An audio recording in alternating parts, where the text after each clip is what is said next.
ওয়া মালাইকাতিহি ওয়া কুতুবিহি ওয়া রাসূলিহি। এক নাম্বার আমানতু বিল্লাহি, পড়েন আমানতু বিল্লাহি, এই জবান খুলে বলেন আমানতু বিল্লাহি।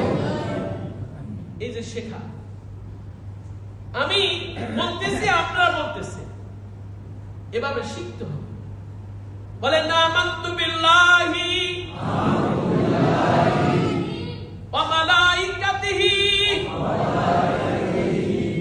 ওয়া কুতুবিহি ওয়া রাসূলিহি ওয়াল ইয়াউমিল আখির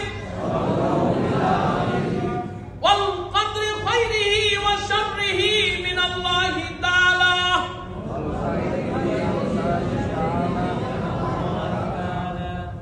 অনেকেই বলতে পারে না, দুঃখ লাগে, আফসোস লাগে।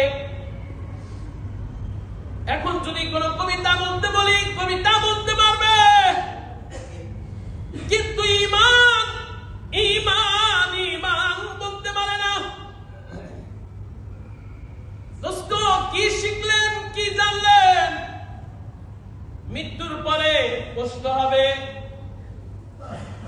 কবরে প্রশ্ন হবে, ময়দানে মাহশারে প্রশ্ন হবে। আচ্ছা দোস্ত বলেন তো, কবরের জগতে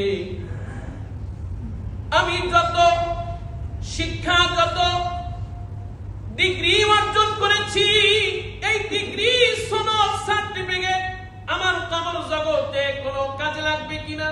না। আল্লাহর কসম, কবরের ভিতরে আপনি যত ডিগ্রি, ডক্টরেট ডিগ্রিও যদি অর্জন করেন, আল্লাহর কসম ওই ডিগ্রি দিয়ে আপনি নাজাত পাবেন না। ওই কবরের নাজাত পাইতে হলে ঈমান শিখতে হবে। জোরে বলেন কি শিখতে হবে?